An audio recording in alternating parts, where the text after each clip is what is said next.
going live on YouTube in. When Chris takes over the screen share so that you can see that photo of helicopter Ben. All right. Yep. We are live. I'm gonna make figurines like that. So Will, you could have a paperweight come right on your desk of Ben Bernanke throwing out trillion-dollar bills. Did you know that they were actually serious about those trillion-dollar platinum coins, minting a trillion-dollar platinum coin? Is that true?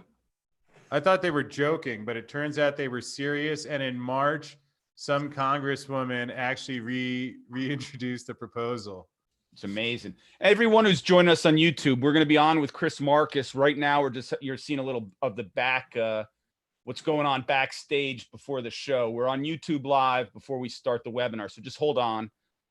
Chris has some interesting things going on. So he's thinking about, what was it, minting? You're molding figurines, Chris? Can you explain that? Before that, Will, I'm going to slip into something a little more comfortable. Uh-oh, geez. I don't know if that's appropriate. Wow, if my thing hadn't frozen, I had my timing so slick. Is my picture frozen? Yeah, it looks frozen to me. Oh, I was trying to hop into my silver vault and I broke Zoom. Uh-oh. Well, you can always go back out and come back in, Chris. We're not going anywhere. Oh. Well, I'll try this. All right. We got about 2 minutes, everyone. Hold on. We're going to be going live soon. Might as well. Chris had a spread. Oh, something changed, so I see it different. Nice. Slip into a more comfortable. All right. It's now, we're about 5:58. Do you want to start the broadcast, gentlemen, or hold off for 2 more minutes? What do you think? I want to clarify. That's what I was saying, Will. I'm going to slip into something more comfortable, and then if it had gone perfectly, you would have seen the silver vault right then. So, although just to make things a little bit more appropriate today, we will go by, this is Chris's Susquehanna option post. See my $1 trillion Zimbabwe note I had there? I love that. Yep. That's Fat Frank, and that's Tony Pensavalle. Big Edgar Casey fan. So yeah, this is like we're coming to the op front, like straight from the option pit. But yeah, Will, you just think about when you have, we could get super helicopter Ben figurine of that too. I'm getting requests for these every day now. Oh, that's great. That is so funny. You can have Ben Bernanke throwing cash. See, the original product line started with having Ben Bernanke working a printing press in silver figurine form like this. We're starting the broadcast now, Chris. Chris was just giving us some backstage highlights. If you're on YouTube early, it's more important than options, Will. There's some things that are bigger.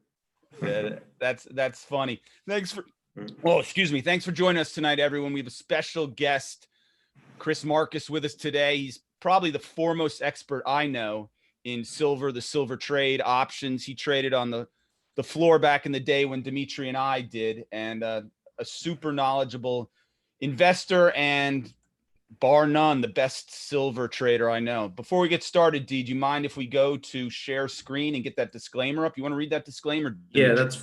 Yeah, definitely. So everyone, just keep in mind, we are not registered investment advisors or broker dealers. We're not telling you what to do. We're just sharing ideas. If you need help from a professional, then go out and seek the help of an investment advisor or call your broker. There's a disclaimer, everyone.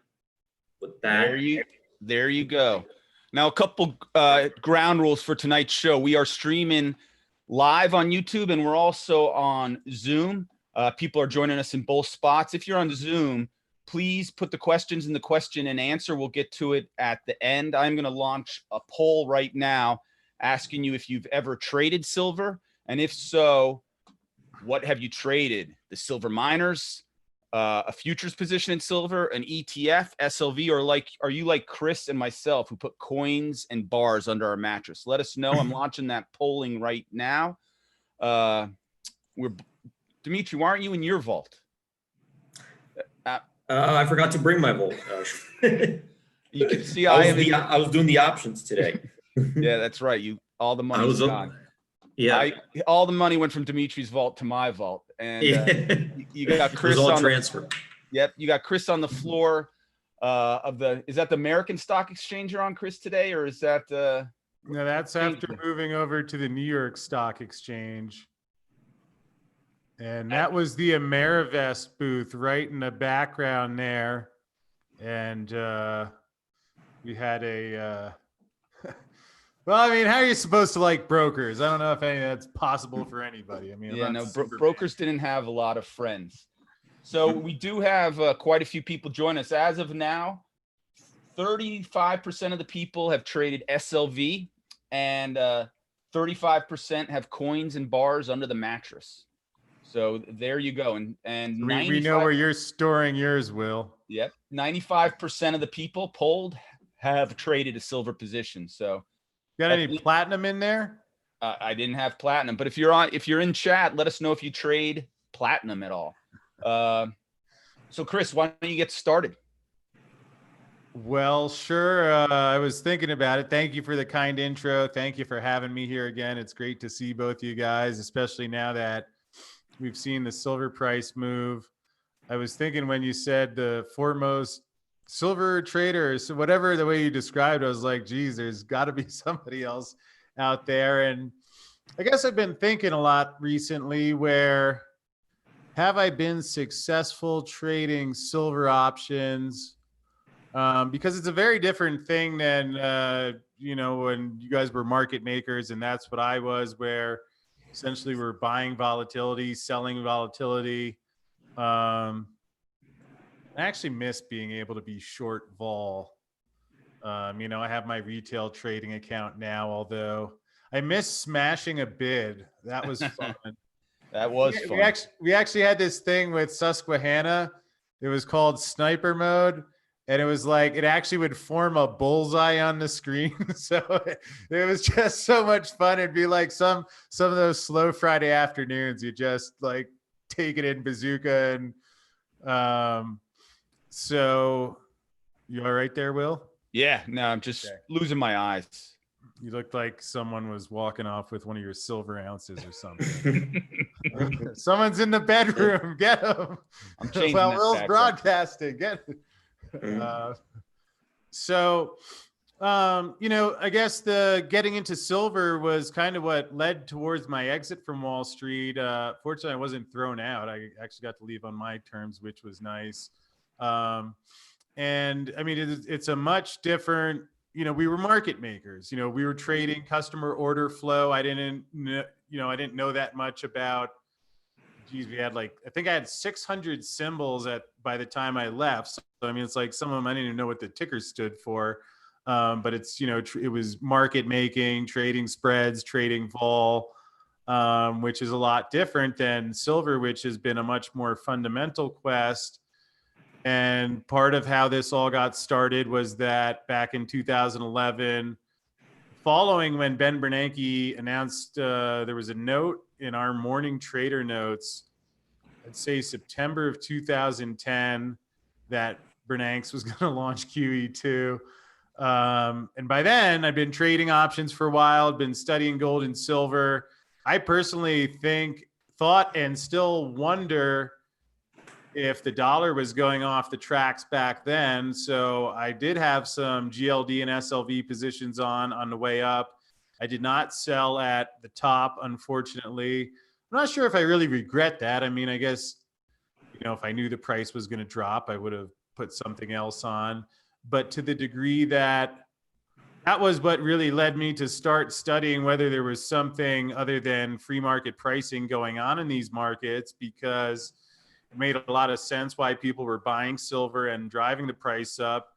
The U.S. was getting downgraded. I mean, it was a complete debacle over the debt ceiling, which, by the way, I love how they just, Used to be like we hit it, they'd like extend it a couple months, they'd commit accounting fraud. What does it mean when you hit the debt ceiling and they're like, we're going to take unusual, extraordinary measures, and now we don't hit it till 6 months later?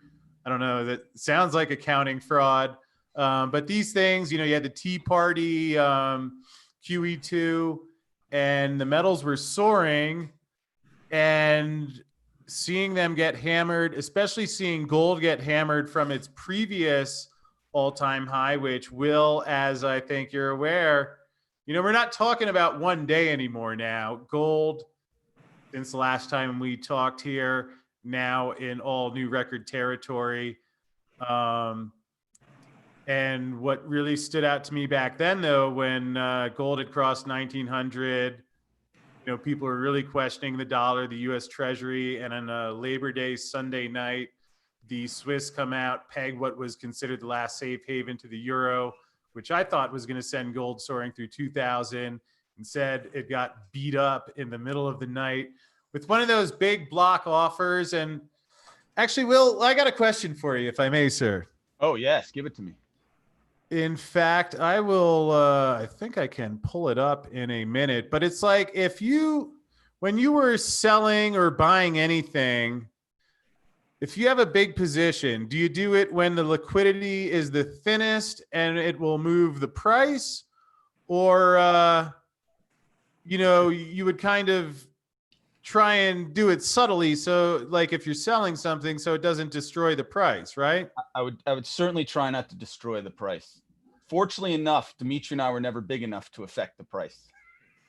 Yeah. But, well, We're no Susquehanna. Yeah, my feeling would be that you would not want to be bigger than the market, and you'd not want to move the market. Yeah, well, that was my feeling too, Will. And I'm going to see if I can I found this great app on my phone now where you can actually look at, and there we go. You can look at the price of commodities and then at the same time look at the volume, and you see it. I mean, you read reports about it. I bring people on my show who trade it and talk about it. And I don't know why it took me this long to actually find a decent chart where I could look it up. And in a minute, I will pull that up. But I mean, they just hammer whatever bids are out there with just massive amounts of paper, gold, and silver that, are exponents beyond what even exists. And that's why basically I left Susquehanna, continued reading about silver, but started what I've been doing here at Arcadia. Essentially, the book came about as an effort to see if I was missing something, because to me, it's like if the only reason the price dropped, now, again, I believe there's some energy and some equilibrium to a market, which can get drastically pushed out of line. I mean, look at our interest rates where Fed calls it policy. I mean, that's a nice, clever title for bond market manipulation. But to me, it's like if natural demand is what it is and you distort that with something like, for example, this. I mean, look at this whopper where, this was, I believe, this actually might have been the Fed day last week. But I mean, look at this. You see the price rallying, and then, right as it just drops right off a cliff. I mean, look, you see the volume, and you don't have to take my word for it. Just look 10 minutes later, you see the same thing again. Anyone who's been following the metals for any period of time has probably seen this hundreds, if not thousands of times. In fact, Will, you want another fun one, my friend? Now you're saying that spike in volume there, are you saying that's the Fed coming in and liquidating, or who's I'm not saying that's the Fed. I would guess that's probably an investment bank, maybe like JP Morgan, that the Department of Justice took the unusual step of publicly labeling a criminal enterprise. And we've already seen several of their traders confess plead guilty to spoofing the markets on thousands of occasions with the knowledge of their supervisors, and that it was widespread practice within the firm. So, I mean, this stuff is not. Again, I had Bart Chilton on my show last year where he confirmed JP Morgan took over the Bear Stearns position. It was over the limit. They made it bigger. Coincidentally, at the time when gold drops from 1,000 to 700, silver drops from 21 to 9, in the middle of Lehman Brothers failing, in the middle of Bear Stearns failing, coincidentally happens within days, not a week or two after that deal, but, and this is the exact time we find out these clues later on. So anyways, this is all covered in your book, correct? Yes, sir. Yep, there you go. The big short. So Chris, why would they want the prices of gold and silver lower? Well, my guess on that one is that the banks actually, Dimitri and Will, I got a great chart pulled up for you on this one. I just finished today. You can't hide from that question, by the way. You've got to come back to that. Oh, well, I'm most certainly excited to do that because I actually talked about that in a video I recorded today. The short answer is because they make a fortune doing it. In fact, I'll give you this one. Will, let's say I tell you that with 100% certainty that any equity that has listed options is going to move 30 cents over a 5-minute period. I'm going to tell you exactly when it is, and 100% it's going to happen. Is that almost the equivalent of unlimited money if someone is front running that? It sounds that way. So, all right. My thing's a little slow here. In a minute, I'll pull it up where you can see that the banks would get really short and then the price would fall off a cliff. They'd start getting long, and that's when it would rally. Let's see if I can get my screen share here because you don't even have to take my word for it. Here is the barchart.com. Thank you guys for this great site. It's right up there in greatness of websites with MarketChameleon.com, which I use for my option trading. You like that plug, Will? That was pretty smooth, right? Yeah, that was nice. I appreciate that. So you see up here in the black line, this is the silver price. And this red line here is how much the banks are short. So you see short position gets bigger, their price goes off a cliff. They start buying it back and get flat, goes up. Then, you travel a little forward here, stays flat there in the price, but they get short here again. You get this nice cascade down. Then they're flat, price starts going up. They get short again. You see this.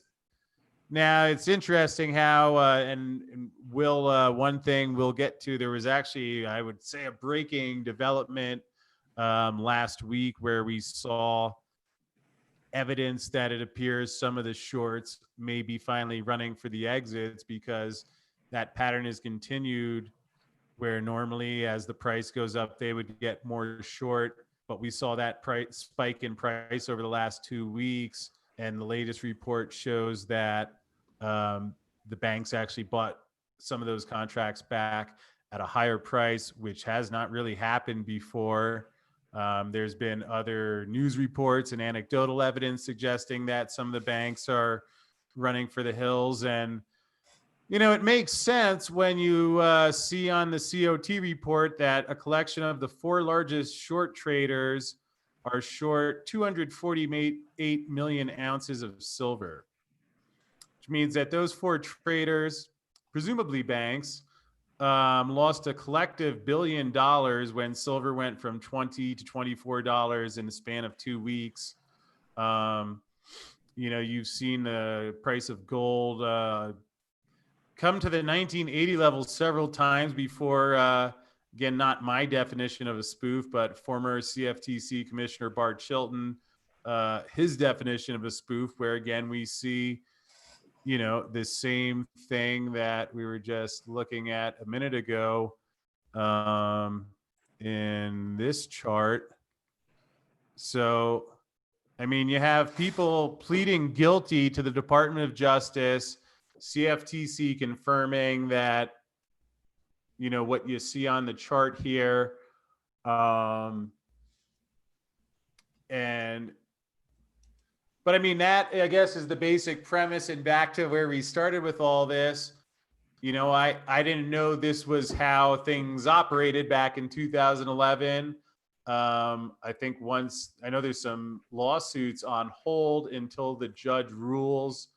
But I mean, I think a lot of people who bought gold and silver in 2010, 2011, I don't think they were wrong on their trade. I think we're seeing the evidence of a series of felonies. So from that standpoint, I mean, I guess I got clobbered and lost that back. I'm trying to change that and rewrite history this time. And especially with the way we're seeing a run on the COMEX metals right now, which really what is ultimately going to end this is when enough people say, I want my gold and silver in the physical, not a futures contract. And we're seeing a run on the metals, unlike even in 1980 or 2011. Next silver delivery comes up in September. So turning over to the options, I've been, especially on days like today where the price is down. I don't think I got filled on anything today, but I have. Oh, Will, can we run another poll? Mid. I don't think we can run mid show polls. Okay. I can ask a question and see what the people on. If anyone wants to take a stab at this one, in 1980, when silver made it up to $50 per ounce, right? How much was it per ounce? Got up to $50 per ounce. All right. So do you know how much time elapsed between when silver hit $24 on the way up and when it hit $50? My gut says a short amount of time, but it was about 24 days, I believe, December 14th to January 18th, maybe 25 days, less than a month. So it was parabolic, the move, very quick. Yeah, which I find is interesting, where it's in the last couple of weeks. I mean, silver just jumps from, and I can pull up a silver chart. So 50 an ounce, where would that put, if someone trades the SLV? Because we've had a lot of questions. We're going to have to look at the SLV at some point on the Chameleon. But where would that put something like SLV? And I know you're not a huge fan of the ETF. SLV, at least, unless they have some sort of scandal, which I hope is not the case. I do think there's some risk premium there, and typically trades $1 lower than silver. Gotcha. So it's supposed to track it on a one-to-one basis. They're supposed to put metal in there. Again, JP Morgan's the custodian, so I don't know what. And I think that's the risk that you talk about maybe in your book. I have to say I haven't read it cover to cover yet, but some of the risk of SLV is actually, are they putting the correct amount of silver, basically bars, into the ETF as it's being purchased? Is that correct? That's risk. Yeah, well, that's certainly, I mean, that's the primary risk. Although, I have this little theory that when you interact with people who are honest and who care about you and look out for your best interests, and they try and find deals where everybody involved benefits and gets a good outcome, you spend time with people like that, probably, even if you're a complete moron, things are going to work better than if you're the smartest guy on the lot, but you're around people who are constantly trying to cheat you. And I mean, JP Morgan, I think it's at least, I've heard $30 to $35 billion worth of fines in the last couple of years. Again, we have the confessions, the evidence is there of their involvement in the silver market. So I very much hope that they are legitimately putting the metal in there, and that, now I know retail investors can't redeem it. I think it's in like 50,000 share lots, maybe. I've gone through the prospectus. I actually have called iShares. They claim they deposit metal. I hope they do. I hope they're not going to have a bad outcome for the people in there. Although I talk with a lot of silver experts who think, and mining executives who feel it's physically impossible that they could be adding as much metal as has been claimed to be put in there. in recent months. And why don't we, I'll pull that one up real quick, because for folks who haven't So seen Chris, this. so what you're saying is that SLV ETF, if somebody wanted to and had enough of those units, they could redeem it and exchange the ETF for physical metal. I think authorized participant, maybe that's not the right word, but there's some fiduciary that in the prospectus, the way I read it was that, and I think it was 50,000 share lots, that they can, convert that to physical. I mean, if you have like, 3,000 shares of it, I don't think you can go in and do that. And we can take a quick look here. You have to be an authorized participant. So basically, you can't do it as a retail trader. You'd have to be like either, a market maker who's an authorized participant or someone. Now, does that go the same way if they're creating a unit? What if they're creating, not redeeming, creating? Do they have to actually put up the gold? Or the silver? The person from iShares, I actually called to see what they say. I didn't know that it makes me feel more confident, but they said I had them on the phone. They said, yes, they add silver.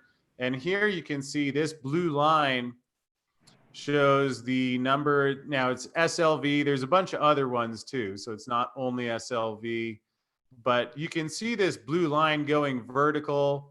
The bars at the bottom are showing you the weekly additions. This one was a record setter 2 weeks ago. I mean, you're seeing a run on the metals. To put it in perspective, this is the last couple years. You can see there's some heavy activity there. What's fun is you can go back. It's even better when you put it 10 years in perspective. Again, I'm shooting a little slow here today. Hey, we're getting a couple questions about who audits the ETFs. It would be the SEC, correct? I'm not sure who audits it, but take a guess who's the custodian for SLV. JP Morgan. I mean, maybe they could paint like a wolf costume on the JP Morgan logo on the prospectus, put some chickens next to the silver bars to make it more ridiculous. Check this out, where if you can see the gray line here, this is when silver hits $50. And I mean, this is the most unusual supply and demand chart I've ever seen, because here the price goes from 50 all the way down to 15. Meanwhile, look at the metal being deposited in. I mean, you could say it almost goes at a 45-degree angle. Now it's going vertical. So, anyone who says that the COMEX paper trading has nothing to do with it, I don't know if somebody else can explain this. I've been searching. I mean, I tried to find a counter argument for the book outside of Harry Dent, who I would disagree with his definition of deflation. I mean, I invited him on. I don't know of anyone. I mean, would you say I've made some bold claims and I've been assertive about them in the time you've known me? I mean, listen, Chris and I got together years ago, and he started, just so everyone knows, he's got a great YouTube channel, Arcadia Economics. And when he started, I think his videos, I was, maybe within his first, 50 videos I was on. And I think maybe we had 100 people who watched it, maybe. Now, what do you get? Like 20,000 people watch your videos when they go live. I mean, he's got an amazing following. So he's hit a nerve to the silver community. That is for sure. But one question Dimitri's still waiting for: why do they want to be short silver? That's a question Dimitri asked. And did you get the answer, D, or do you want that answered? We did. Oh, we did? That was when I said, well, what could you do if you knew when the price of the asset was going to move? If you can move the price up or down essentially at will, then the banks are making a fortune doing it. So you're saying the banks, they may not have a short constant position, but they're trading it.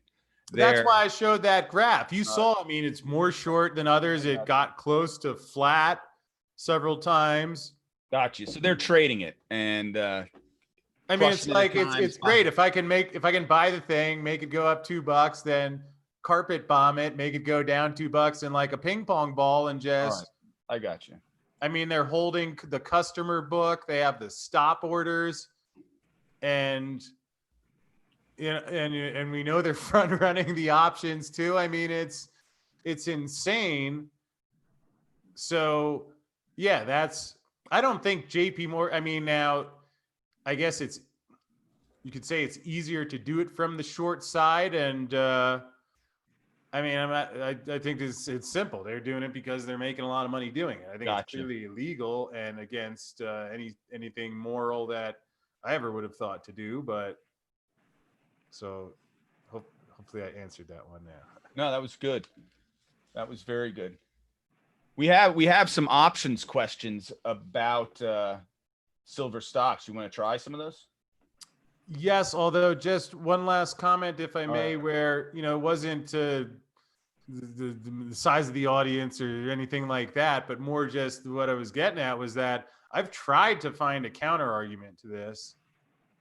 I mean, if anyone out there knows someone from JP Morgan that wants to come on the show and tell me what I'm missing, I would love to talk to them. I'd love to talk to and I can't find someone else who can explain it in another way. So there's the challenge, chameleons. If you know someone who wants to debate Chris Marcus on, can we get let's get a JP Morgan. Is somebody I've tried.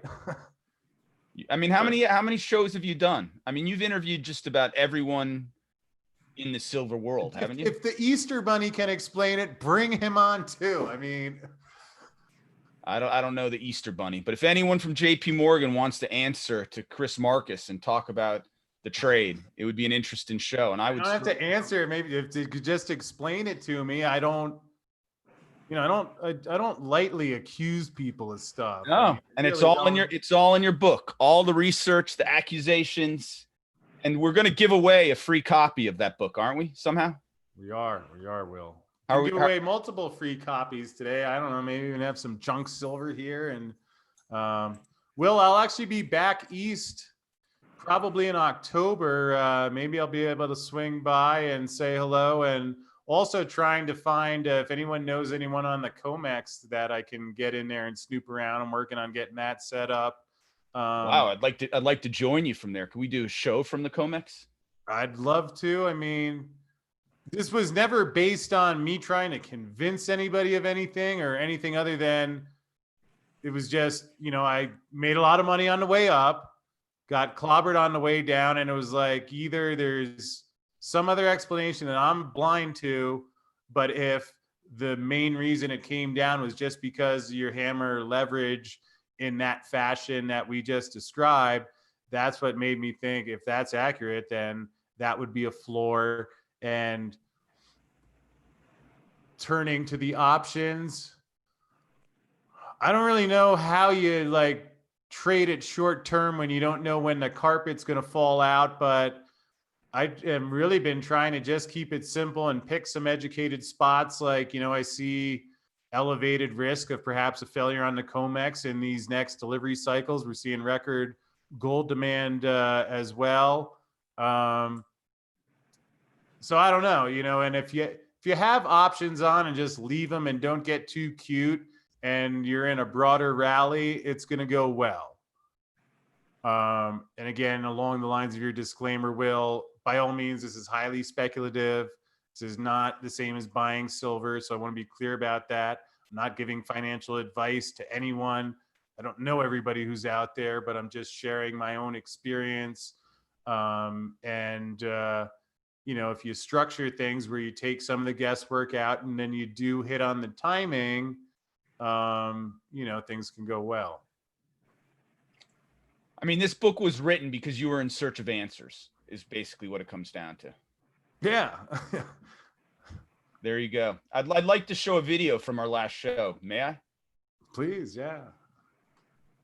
Dima, you ready for this? This was a lot about you.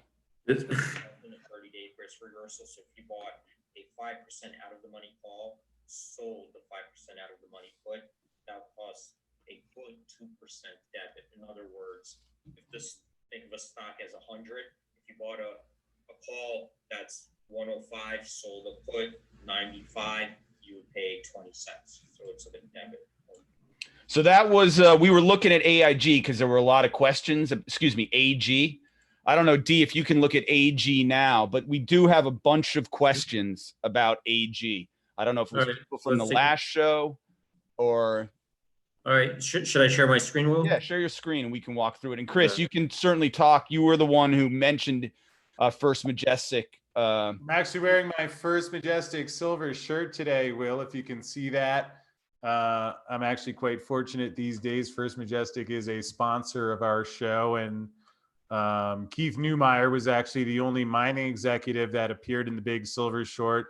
Largely, I have a lot of respect for him in addition to what he's done with his company, but also he spoke out about, the manipulation. And it's interesting. They've actually been withholding some of their silver production when the prices got hammered. So there, is the benefit of having someone who's aware of that. And anyway, so we can take any questions on that or any other stocks. I see Dylan has a question too. We could take if you'd like. Yeah, we'll go through them. But so D, so AG now, it was the debit. Yeah. So when that video that you showed, sorry, go ahead, Will. Did you want to? No, you've got it. Yep. Yeah. So I think that the last time you were on, we looked at AG, and the reason we were doing that is because you're saying that the miners themselves kind of have this like accelerated leverage, right? Because as silver goes up, their margins are expanding really quickly, right? So they go from making $1, to wherever silver is going, 2, 3, 4, so it's like an exponential growth. So you reckon, so you're looking at silver companies, miners because of that. And we, on top of that, we looked at a leverage bet on a leverage type of, using options. And one of the things we looked at was that risk reversal, which is basically buying upside calls, selling downside puts, right? So if you're buying upside calls, you sell downside puts to kind of finance that. Of course, it's kind of like you're just getting long, at some point it crosses that strike over here to the upside. You're at expiration, you're like long stock 1-for-1. If it crosses the strike to the downside, you're long that, you're kind of like long the stock 1-for-1. That's how the option behaves. And then you got that little gray area that if the stock closes in between the strikes, both options expire worthless, and you're either going to make or lose depending what you paid for it. If you got a credit, you make money. If you paid for it, you lost that. But the last time we looked, that stock was like $9. So this is up 40%. Well, I forget the videos, 950, something like that. It was like $9. 30, right? The risk reversal back then looked like a good, I think from the video, that cost was below. It was 0.2. It was 0.2. Now we see how, as demand is growing, now we're seeing people paying up. Right now we're at 0.7. In other words, on average, if you put that premium, it cost you 0.4 of 1%. Now it's 0.7%. So we saw both that, except the stock go up, that risk reversal, make money. Now the demand has grown for that, buying upside calls, selling downside puts. So that's how the skew looks like now. Yeah, it's pretty interesting. Yeah, and just to show really quick what that looks like on an options chain, let's just set that up. I'm going to go here 30 days out. So I'm going on to September 11th. So if you find like I can't even find the 5%. So let's say something like this. Let's do, this is 7% out of the money. You buy that, go out, do like 8% out of the money. So this is what it kind of looks like for people who haven't seen a risk reversal. So as you see, if it breaks through to the upside above that 14 strike, you're paying 28 cents debit right now. Keep in mind the midpoint 17 cents, but it's got to go above $14 and cover that 28 cents. And then you're just making money 1-for-1 with the stock. If it just sits here in between the strikes, both options are worthless. You lose this 28 cents. Below that 12 strike that you're short to put, that acts as 1-for-1 with the stock at expiration to the downside. So instead of just getting long the stock, it's a little bit different. You're picking strikes where you want to get long and short.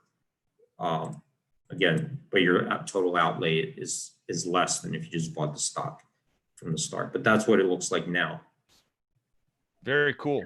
Chris, what are your thoughts on AG right now? Well, one thought on the skew, if I may. Can you pull the option chain back up, Dimitri? Yeah. So with the stock right around $13, Yep. you know, a simple way of looking at that, especially when I think it's 1301 was the close there. So, I mean, you can look at $1 out of the money put, $1 out of the money call, which on typical stocks, the put is going to trade over the call. Whereas here we see the 12 put, let's call it 75 cents. And the $1 out of the money call is, let's call it 90 cents. So that's typical for the silver stocks, especially when they're moving. Not typical for the majority of stocks. And then you see the vol. Now, I know the people on your site are more familiar with this, although there's a lot of people in the metal world who don't really realize that they're trading volatility. And so often when, when the thing's rallying, the stock's up, and those upside calls, I mean, they stay pretty expensive. They get hammered pretty good when the thing comes in, because when, and you probably saw that today, it was down 27 cents. So not only, like, if you're buying those upside calls on the days where the stock goes down, you kind of take a double loss because the stock goes down, and you're also long vol if you're long the call. And so the volatility is coming down.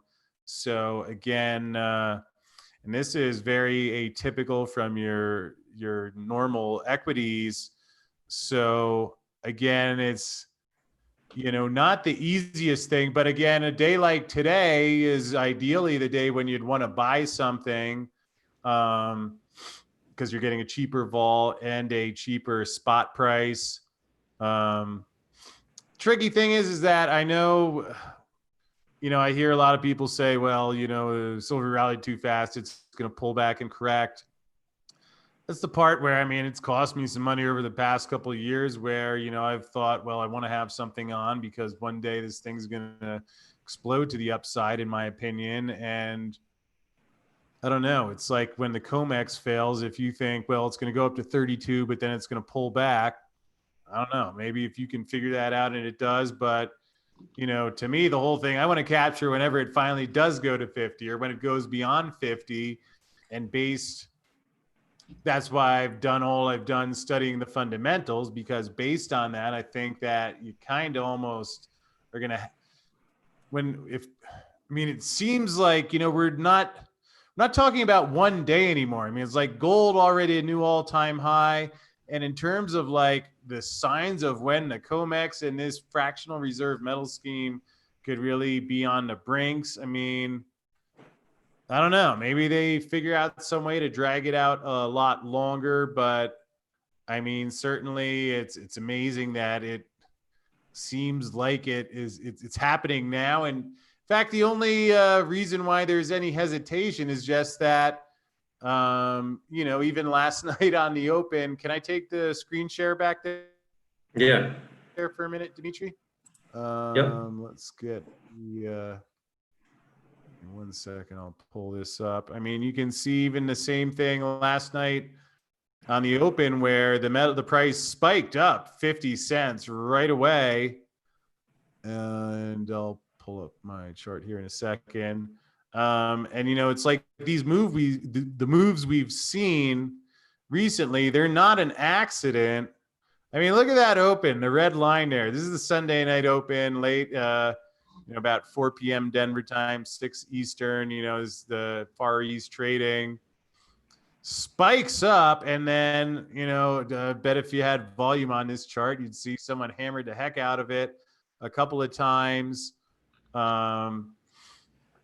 So it seems like the battle is still going on. I would say the manipulation on some level is still occurring, because otherwise, I mean, you have silver's at $24. If the manipulation were over, I don't think silver is going to be anywhere near $24.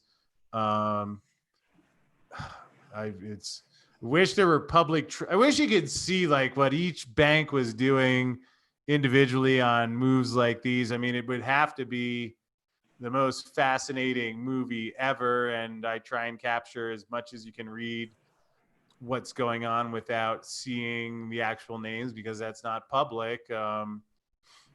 But you know, if you, even if it kind of goes slowly, if you have options on, you know, whether it's, I mean, some people are saying which strike. I mean, the farther out of the money you go, the bigger of a multiple you can get, but the bigger of a move you can get. So, I mean, as I've been thinking about it more and more in the recent weeks, I think at least what I plan to do is 90% like just, you know, if I have money come in every month or every week or whatever, allocate some portion. All right, you know, some I'll put in just some mining stocks, some I'll just buy bullion, and I'll have some part where, you know, hopefully I'll pick a day, like today would have been a good day where, especially like with options, it's interesting where you treat it differently than the underlying where, because again, you have that double factor on a day when it's down, the vol is down and the spot price is down. So in a sense, it kind of resets that option board. But I mean, to me, the biggest key is kind of like if you were short anything in any market in 2008 when the housing bubble collapsed, you won big. You know, if you had the 10 delta, you won bigger. But I mean, in a big move, you know, that's why to me it's like was worth it to leave Wall Street and study these fundamentals and make sure that, you know, you have that coming because, you know, and I'm happy to take questions on different lines or how a 10 delta would look versus a 70 delta call. Well, we do have a question actually from Ian D. I don't know if you want to bring up the AG screen again. Sure. He's asking, this is Ian. Okay. What would be a long-term option strategy is the question. I'm positioned, he's already got one on, but I'm positioned with 90% of my capital, which seems a little scary, but maybe not, in long-dated options on First Majestic for expire in Jan 2022 with the 25 strike, rolling near-dated positions into the Jan 22 options. Is there a better option? And this is for Chris. Is there a better priced option to look at within the miners for long-term positions? So this guy's trading long-dated options, Ian, Jan 2022, 25 strike. He's wondering if they're... I think it's this strike right here. Let me just take a look at it. So here's like, you know, you got almost 3,000 open interest. The 20 strike, you got like 6,000 contracts open interest. We see like 147 of them traded today. I'm just curious, just to bring it up, you know, for an average volume weighted average price of $2.12. So it's been trading around 2. Doesn't that seem like a lot of premium for a $13 stock? Yeah, but that's going out. It's going out like 371 trading days. Yeah, no, that hasn't been around that long, right? It just got listed, this strike. Because here's the history I see. You know, it just got listed. It started out with open interest 249, July 23rd, August 3rd. Almost. I mean, I didn't look at, in my mind, I thought it would be under $1 when we first. Will, you're quite correct. In fact, if maybe someone in the chat room or if anyone has a non-silver or non-silver mining stock, if we find another stock that's $13, I guarantee, I'll bet you an ounce of silver, the 25 strike call probably is going to be no bid. Let's see, on a $13 stock, it'd probably be some bid on the 25s, but yeah, that goes back to what we were saying earlier, Will, where that's how jacked up those calls get, because people know that when silver moves, and I would say it's actually interesting. I haven't gone out to 2022s. Well, as you pulled up that board, I have an account I manage for my mom. And I put some silver miner options in there. My mom's a silver miner option investor, which it makes me happy to say that out loud. So thank you. But I actually like that in the sense that, especially a lot of this to me comes down to the mindset where, if you're comfortable leaving that there, I mean, I would say you got a darn good shot that this COMEX paper game unravels. That's about a year and a half away. And I mean, Will, and I was mentioning before, we have Silverfest coming up. And one of the topics at Silverfest this year, September 12th to 13th, free for participants and investors to attend. Actually, Will, hopefully we could get you and Dimitri for the option trading. We got an hour at Silverfest to go over silver option trading. So hopefully we can get you guys on board for that. You send that invite, we will be there. Yeah, going to be broadcasting live from a silver vault. And so, I mean, one of the topics we have is if silver's trading $50, what is the price of First Majestic? I asked David Morgan, who is known as the silver guru. I mean, one of the most knowledgeable silver experts out there. I think, and I don't want to put words in his mouth, so please don't quote him on this. I believe he said $100. And when you look at $100 an ounce for a share of First Majestic. Oh, all right. And a quick example of what Dimitri was talking about before. Let's say when silver was trading $15, let's say a miner has a $14 cost of production. Silver goes from 15 to 20, it went up 33%. But if the profit margin goes from $1 to $6 when silver goes from 15 to 20 and your cost stays at 14, your profit just went up 6x. So that's a very highly simplified, crude example, but I think I'm actually starting to dig into some modeling on that myself, and maybe next time I'll have a more intelligent opinion on it. But the idea that First Majestic could be $50, could be significantly over 50 due to that leverage if silver hits $50. So, if you're willing to pay that $2 and a quarter, whatever the 25 strike was, I would say if you're okay with the bet of whatever probability you think of the silver market unraveling to the upside in the next year and a half, which I got to update I have this chart here. So here's how the SLV, the silver ETF, and First Majestic kind of correlated with each other, on a 1 year basis. To kind of see that they move a little bit together, but here. Your sound. Will, are you hearing Dimitri as Megatron right now?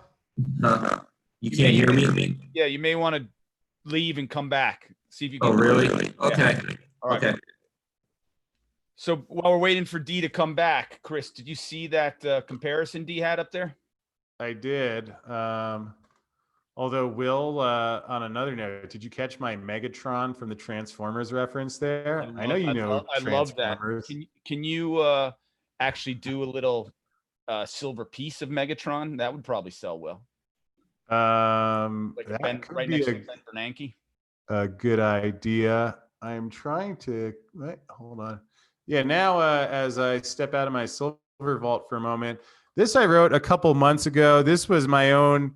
I'm not saying anyone should follow this. I'm just pulling some of them from my notes. Probability of a COMEX failure. I thought months ago we were over 50% to happen in 2020. I hear a lot of talk about $50 silver, $100 silver, and it's kind of a binary thing. If we get to that point where someone shows up for their metal, it's not there. As we saw in 1980, we're not even.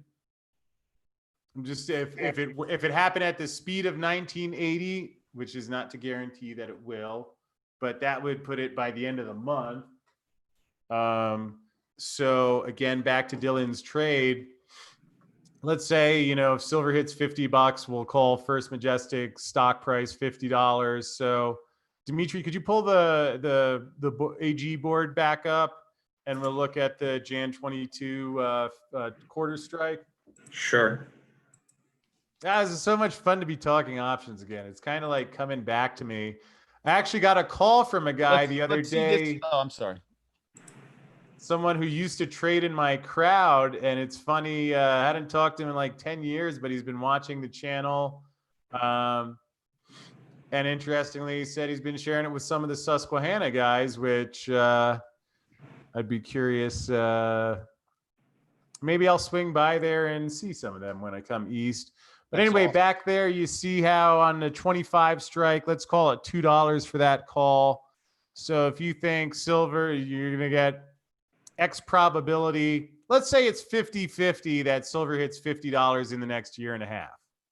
Is that based on, you've heard the fundamentals. We've talked about it enough time. Does that seem reasonable given that we're actually seeing a run on the metals happen now? Well, listen, anything's possible, right? I'm trying to get my head around this COMEX failure. I think if anything goes wrong at the COMEX, all bets are off, right? That would be very bad. My belief is that when that happens, it'll probably go well north of 50. But we'll just use based on what you've heard, is 50-50 a reasonable probability for the next year and a half, let's say? Well, I think just based on, what's going on inside the Fed, that's a coin flip. I mean, keep in mind that in 1980, gold hit $850, silver hit 50. In 2011, gold hit $1,900 and silver hit 50.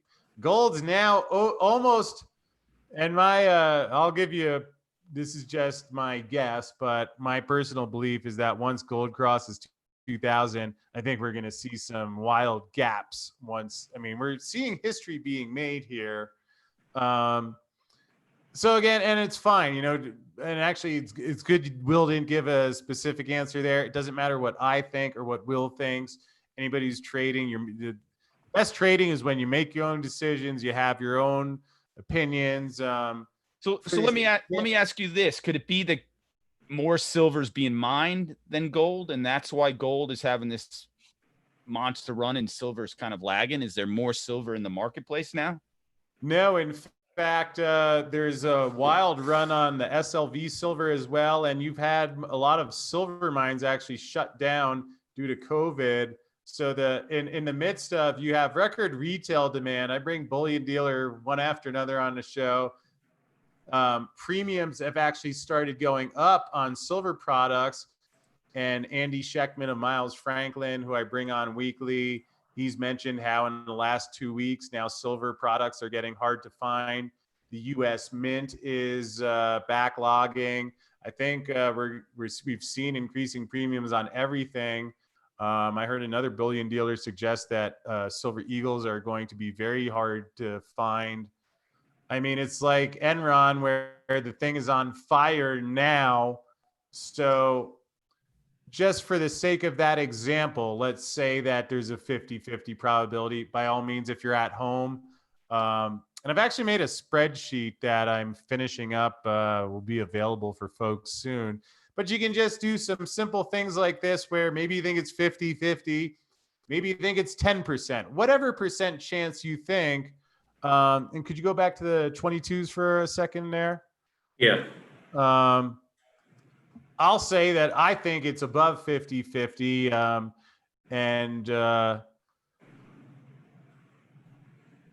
So the way that, and if I say that 50, so in that scenario, let's say that 50, if it doesn't hit 50, we'll just assume your option expires worthless. So 50% chance that you have 100% loss, and then 50% chance that First Majestic in that scenario would hit $50.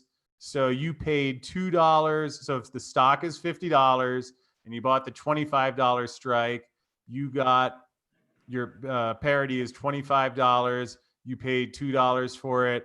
So you'd be getting a 12.5 time return. If it goes to $2 for something that's worth $25 now.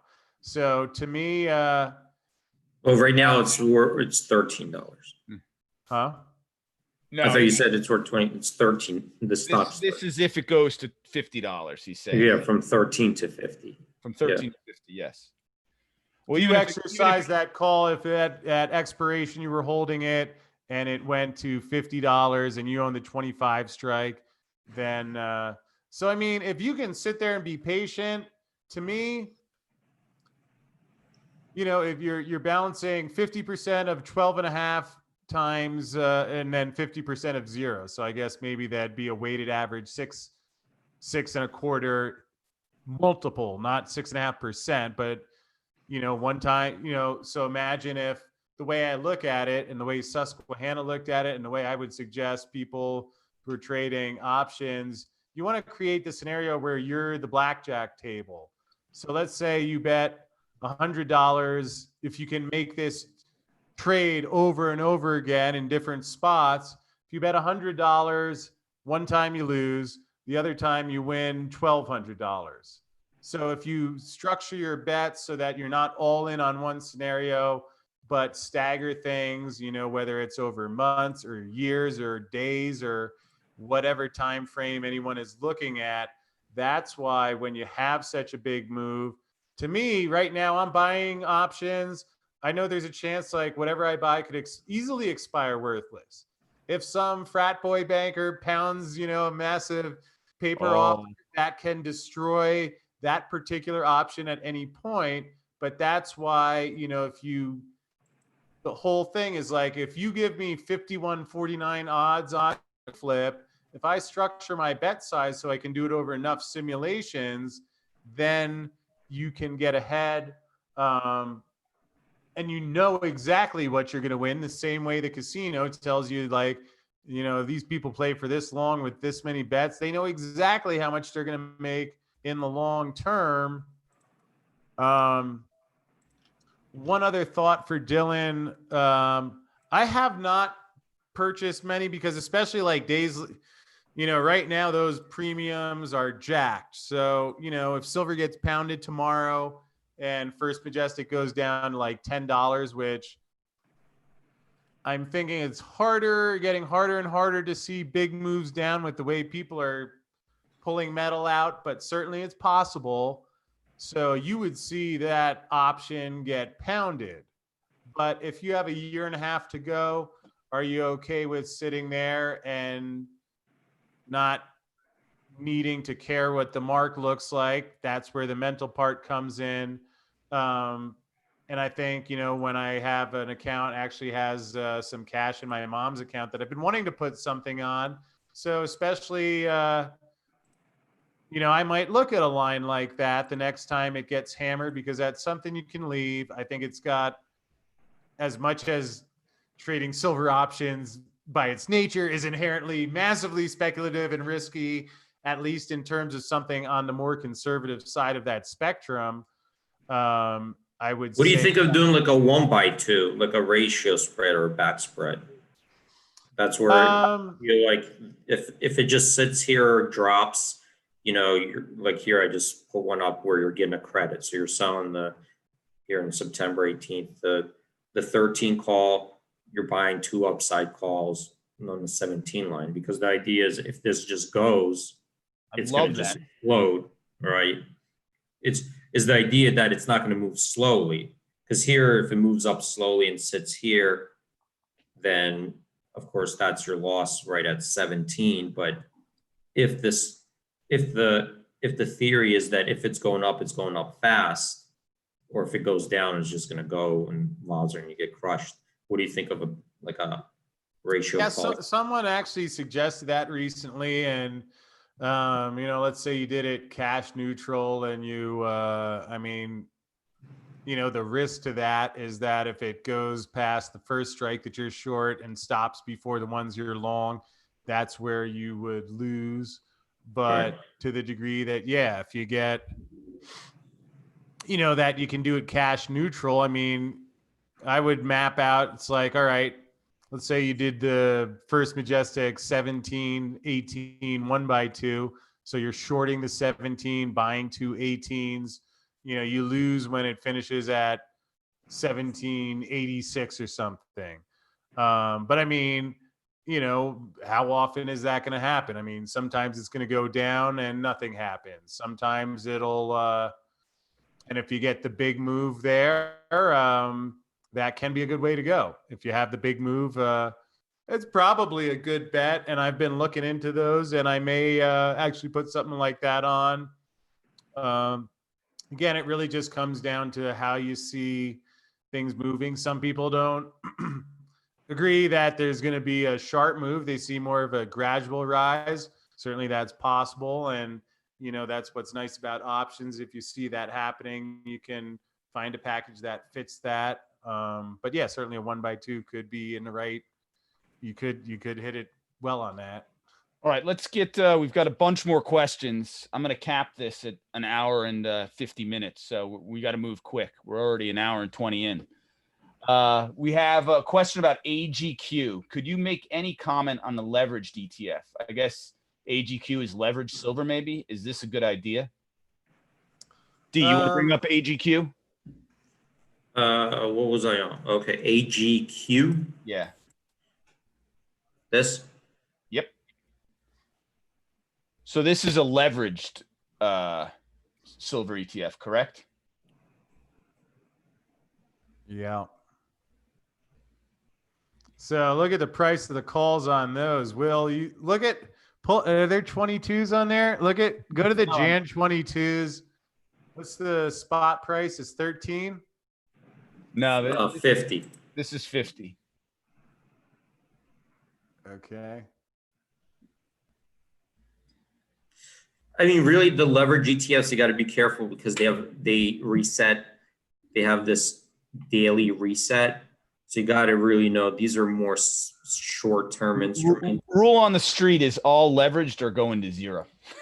Yeah, because it's the way that they're set up. You know, people get surprised because you could actually, even if silver goes up, it's the path that it takes that these things could end up being lower. So you could see silver going from whatever double, but if it's very volatile, moving back and forth, this could actually end up being less because of the way that they're structured. So no one on the panel likes this unless Chris says he does. Chris? I mean, if you tell me silver is you tell me the day the COMEX is gonna break, I'd probably love it. Yeah, exactly. Dimitri was correct. I've looked through the math before. It's been a while, but wasn't it kind of like the difference of like, you know, going up 10% and then down percent versus going down 10% and then up 10%, something like that. And in general, I think it's like there's a drift towards zero because there's a mathematical decay. I apologize if I'm not getting any of these details exactly correct. It's been a while since I looked at it. I think, you know, if you can really narrow your time window, I mean, look at how expensive those calls are, you know, even the upside ones on that board. Will, you thought the First Majestic I agree. Calls were pricey. Yeah, no, anytime I hear ultra, I really don't want to be involved myself unless I knew what was going to definitely happen the next day. You know, this is something for trading in days, not holding a position. This is the kind of thing that, you know, if you have a quant team and a good handle of when silver is going to go and you have that mapped out, but most people I would imagine are going to get crushed in this thing. I would agree. There was an interesting question here about GLD and SLVD, the risk reversal in that. They wanted to see it mapped. Sorry, what's that? They wanted to see the benchmark for a risk reversal in SLV and GLD. The GLD? Yeah. Okay. So this is the GLD right now, 0.30 versus 0.2 average, and here's the SLV. So this one's slightly higher, you know, 52-week average. This one, you know, a little bit more 0.7 versus 0.4. There you go. Yeah, if you want to see, you know what, let's take a look at this. So this is like So this is 0.7. Looks to me like what the high was up here. Let me hover over 1%, 1.1% in the last 52 weeks. So that's where the high was. Let's see the low. So low looks like a credit of. So it's a credit. For some reason, I can't. My mouse won't hover over it. Looks like a credit of Point, like 0.2, yeah, like almost you could do it for even money or a little bit of a credit. So that's the 52-week range, the high low. Let's, you know, here, let me take a look at the 90 days out. So the 90-day out, that'll cost you 1.2% debit versus an average of 0.9. Interesting. So it's high, you know, so it's moving up. I mean, there's a demand for some upside. That's in the, yeah, well, silver's been moving higher. So there you go. Silver's been moving higher. So we see that here's the chart. You see the risk reversal, the cost of it has been moving higher. Yep. Someone else chimed in with a question, which kind of gets back to the AG 22 leaps. They're asking if you own leaps and want to maybe sell some shorter dated options against them. Is that something you would look at doing potentially? Sorry, was it an AG? It was just a question. The question was, wouldn't it be better to buy a leap and sell calls on a weekly expiration to cover and make the premium? That was the question. I mean, you know, it depends on how you think. If you think it's gonna make a big movement right now, then probably not. If you think that, you know, in next wherever you're selling, it's just going to sit there, then yes. Because whenever you're doing long dated options and shorting the near term options, you're getting short gamma, right? You're short gamma, long vega. That's what your position is. So here I'll show you. Here's what it would look like. Here's August 13th. Let's just say you sell a straddle there, right? And then you come out down here, right? And you're buying this straddle here, or sorry, well, it doesn't have the 13 line. Let's just say the 15 line straddle. So this is what it would look like.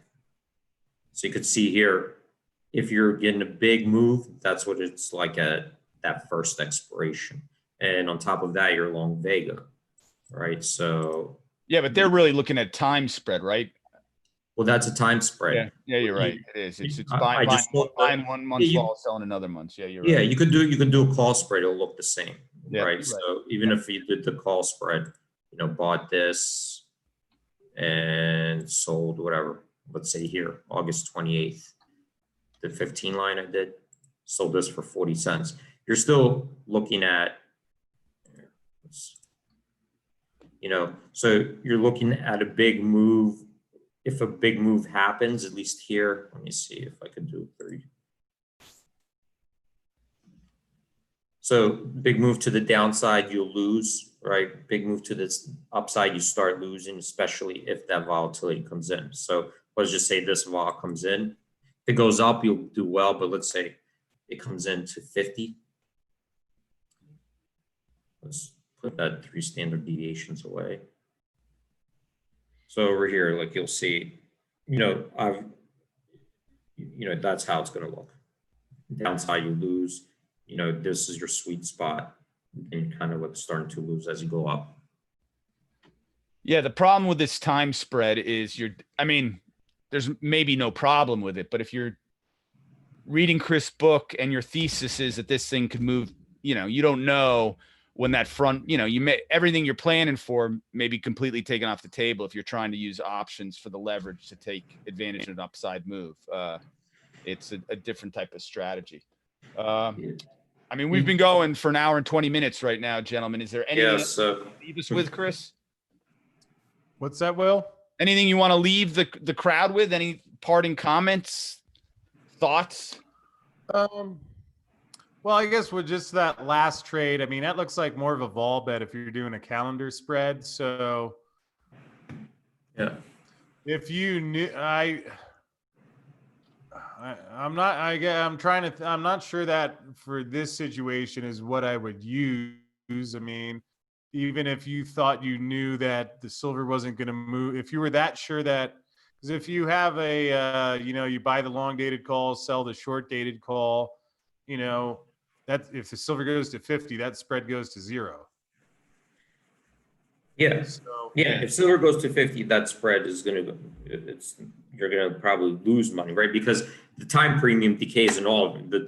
They all go to parity, right? So if you're paying, whatever, just $5 for one and you're getting 40 cents for the other, if it goes to 50 before this expires, then all these go to parity. All these options go to parity. It will, so you'll lose that whatever you paid for, 460. yeah.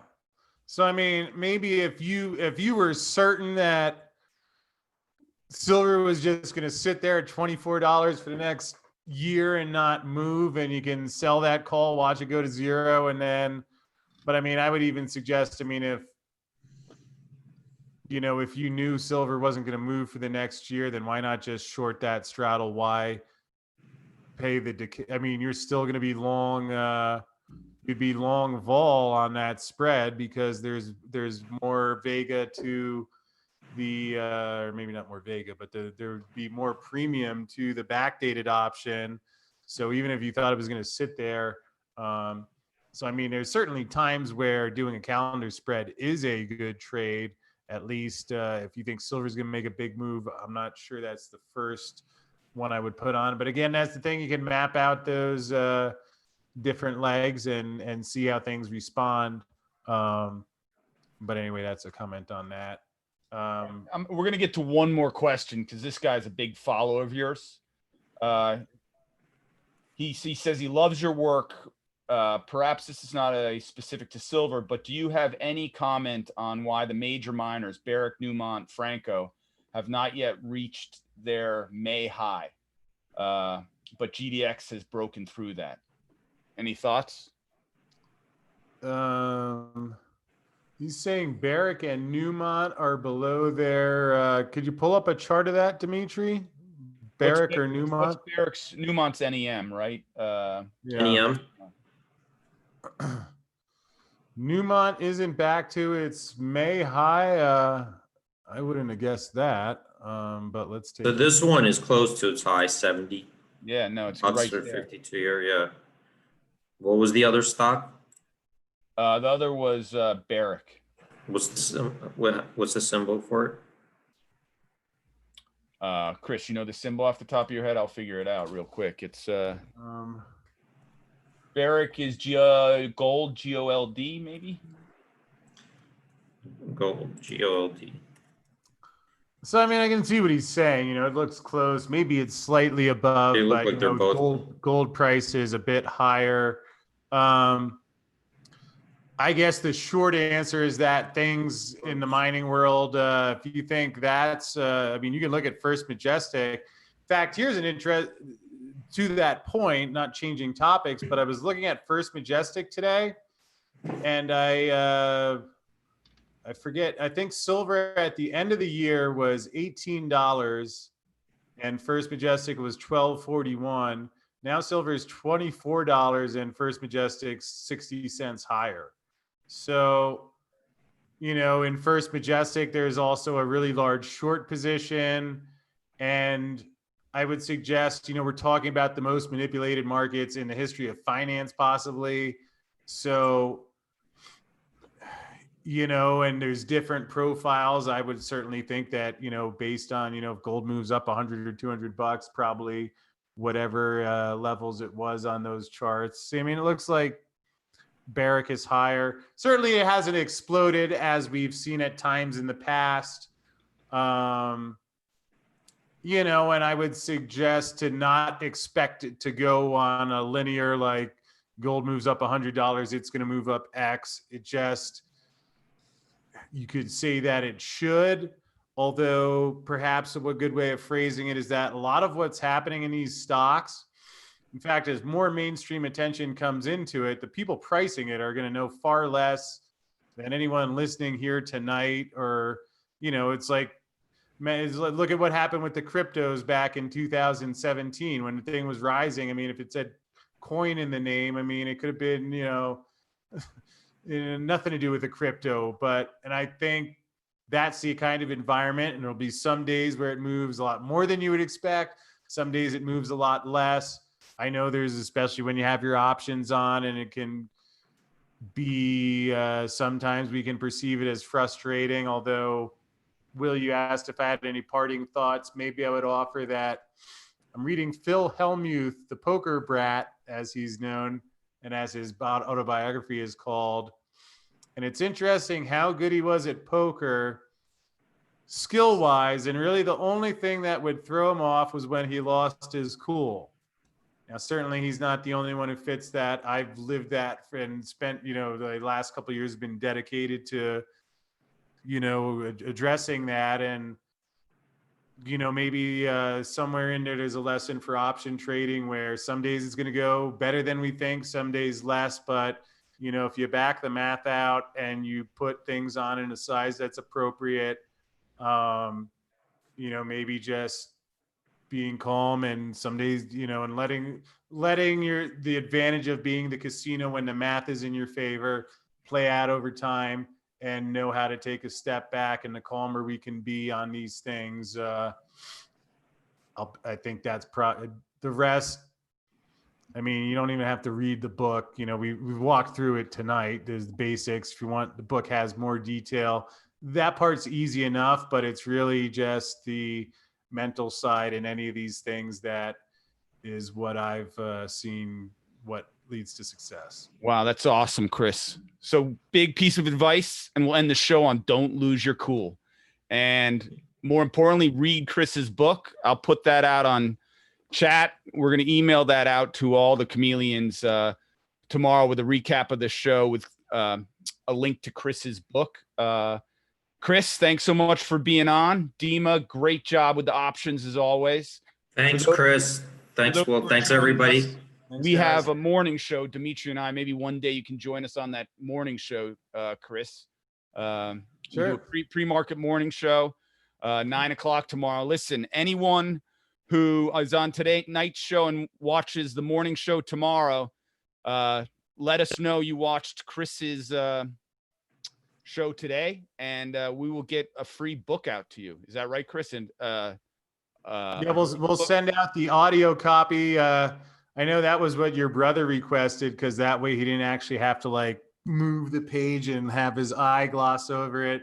So we'll send out anyone that is a winner. I'll get them the audio copy, and maybe if we have, probably won't be too long, but one of these nights where if silver jumps up $1 or $2 in the middle of the night and you want to do the next morning, we could do something like that. Oh, awesome. Would love that.